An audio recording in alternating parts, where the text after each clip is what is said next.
Hi guys. Hey Doug, you alright? Yeah, not bad, friend. How are you doing? Long Good, time no thank see. you. I know, very good, thanks.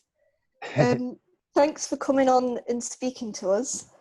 So obviously we know each other, we're both from 3D. So myself and Kathy are from the Sketchbook Collective, which are behind the Sketchbook Prize, which you entered, and that's why we've asked you to come and have a chat with us today. You entered the Sketchbook Prize. You entered working in 3D, Yep. which we want to talk a little bit more about. I Uh, entered free, I think, because I got greedy. So Okay. which three did you enter? It was 3D, Lee Sketchbook, and Digital sketchbook as well. Because I thought it's not very much like a sketchbook because it's just a video, but also it's digital because it's just a video and I'm making things in 3D in it. So I thought it kind of works for all of them.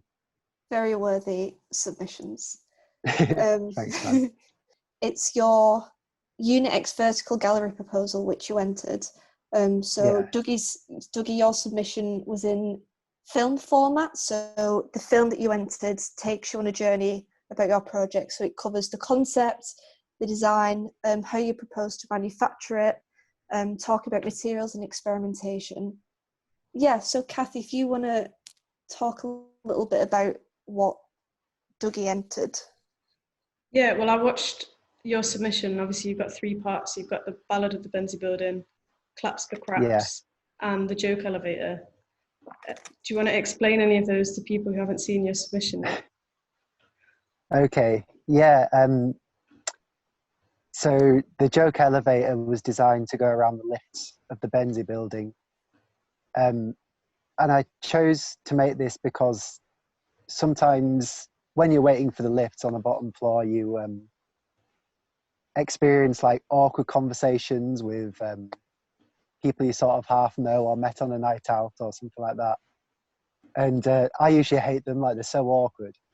So I thought, what would make it more or less awkward would be to have a device that you just insert a coin into it, and it plays a little badums for you whenever you make a joke, or if you just want to sort of, break up the conversation a little, or Yeah. just get some applause for a joke that didn't land.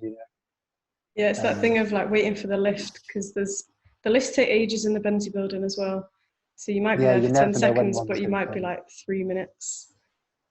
Yeah, it could be hours. Like you never know. Could be honest. So that's that one. And then there was Claps for Craps. Yep, claps for craps, which again, it's another sort of feature that is going to be placed in the Benzie building. And this one is supposed to be mounted outside I want it to be outside the men's toilets on the ground floor near the workshops.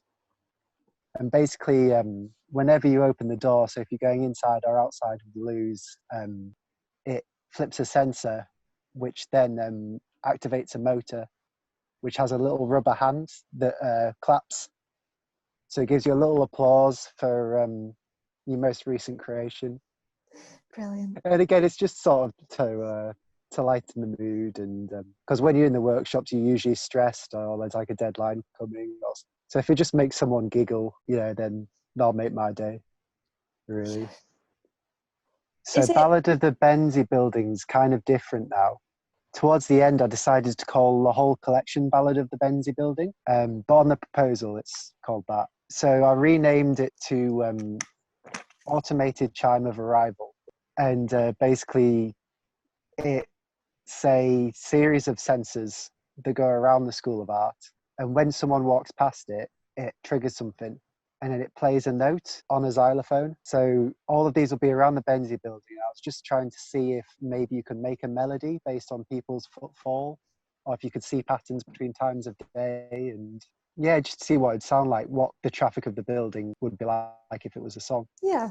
Yeah, and you'd have that feeling of like when it's busy in the morning, maybe it'd be like a chaotic Yeah, it would noise be and like then a full-on symphony, and then And when you're the last one later leaving, on. and it's just like a sad little ding. Yeah, it's a goodbye song. And I like how it'll probably be different every day as well. So you've got a different soundtrack each day. Yeah. Yeah, it's a nice like interactive proposal. Yeah, that's what I like. And I was thinking if I were to improve it even more, I'd have even more sensors. So maybe like if you buy a potato frittata from the cafe, it like plays a saxophone solo, or like, I don't know, you could trigger it for the toilets as well. So if you're going in and out of the toilets, it, I don't know, plays a guitar or a sitar even maybe until it's a full orchestra. Or maybe just different like seats in the building have triggers on them. So when you sit down on that, it activates something. Yeah. Things like I that. really like the work that you've done. It's all got a very like playful approach to it, and it's just quite not simple ideas, but the concept of it is just really, it's really effective, and there's not that much, you don't have to have want for a Yeah, better thanks. word. Yes. I try to keep it simple because things work better if you keep it simple, and Yeah, I'm that's known to what I was sort of trying to say. like, yeah, like usually I sort of keep thinking about things and make them more and more and more elaborate, and then I've realised that actually the best thing to do is get the core part of that and stick to it and try to remove all the like flamboyant, well, maybe keep the flamboyant stuff, but like the complications can go. Yeah, with the category you entered this year in the Sketchbook Prize, we decided to change it up a little bit, and we did have to change up the prize. I suggested bringing in a category to highlight working in 3D, because obviously coming from 3D design, I think you'd agree that we don't tend to keep quite traditional sketchbooks. Yeah, that's true. So I wanted something that highlighted that. We had a panel of judges, which are tutors from the art school, to judge all the submissions in the categories and eventually pick a winner from each category. Yeah. And the reason that we brought you onto the call to talk about your submission is because the judges picked your submission for the 3D category. Oh, cool. Yeah, so with that comes a £60 CASART voucher. Yes. Which you can use at your disposal. Oh, that's good. So Thank you. well done. For anyone that's seen your submission, it's a film documentation. Yeah. So because of like how innovative it is, and it's not a traditional sketchbook, you've also won the prize for least sketchbook. Really? Which aims to highlight non-traditional methods of sketchbook keeping. So that's another £60 CASART voucher. Brilliant. That's crazy. Really? Yeah, congratulations. Oh, Yeah, congrats, Doug. cheers. The judges did comment on each winner of the categories, and we do have some of their comments of your work if you'd like us to tell you them. Yeah, go for it. Why not? Okay, so the judges said that your submission had a strong narrative throughout the film and highlights your particular practice and process. They said that your submission shows adaptability, and as a designer who is used to using tools and equipment on hand, they thought that the work that you were able to produce at home was, really, really interesting. And that's what made you stood out, really. And your submission definitely shows how you solved the issues that you faced of like being at home and not being in the studio. And that's what they really focused on with the comments for working in 3D. Yeah. Oh, that's so good. Yeah, it is good. I didn't think they'd get it. Like, I thought, like, oh, it's just a really long video that's quite boring. So I'm glad that someone liked it. Yeah, absolutely. Of course he liked it. I think one thing that they mentioned as well that you can't really get across in a sketchbook book was that they said it was really playful and clever. There is a lot of humour in the video. There's sort of like the scores, the counting, got explosions. Yeah. Yeah. It's just sort of my way of making it less boring. I don't know. I think it just keeps the attention if there's a bit of humour in it, and also the failures as well, the things that have gone wrong. Just going off that as well, I was wondering if you could explain the physical sketchbooks that you have been keeping throughout the degree, because I know that you never buy sketchbooks. You always make them yourself. And throughout the submissions this year, you have made a lot of videos to show the process, and you did that in first year as well. I think you made a video for the spoon, stool, and ball. Is that right? Oh yeah, you still remember those? Yeah, So, the sketchbook, I got into making those when I did my bookbinding induction in foundation. Like, I love going in there. It's so chilled. They just play six music on the radio. It's a nice environment. And it's actually really easy to like make a quick sketchbook. Like, you just get the board and cut it out to the size you want and put some holes in it. But also I discovered the recycled risograph paper. So it's the ones with all the cool patterns on. And I found that some of them make great like background patterns for the sketchbooks. So some pages have this colourful little flair in it, and that just enhances my quite bad sketches that I'm doing in it and makes them look a bit nicer. So yeah, I just quite enjoy making things, and anything I can make I try to do just because I love it. Like, it's just what I do. And the videos, yeah. I don't know, I find that for the videos, obviously, like, you can't do quick sketches and stuff in them, so that's what you need a sketchbook for. But in terms of explaining my process and the work, I find it much easier to sort of say it into a microphone, like I'm doing with you guys now, than trying to write it down, because it just feels a bit more natural, like you're sort of just describing things. And like, I've never been very good at reading or writing like most of the people are in art school. So being able to talk instead and just speak your mind about it, and then after that you can upload videos and pictures that go along with it. I just find it a really easy and descriptive way of showing what I'm doing and what's on my mind. Yeah. For anyone that like is thinking about doing their sketchbook like that, like, I do recommend it. Like, it's a great way if you're not very good at writing or drawing or anything. It's a great way of showing off your work and describing it how you think it should be described.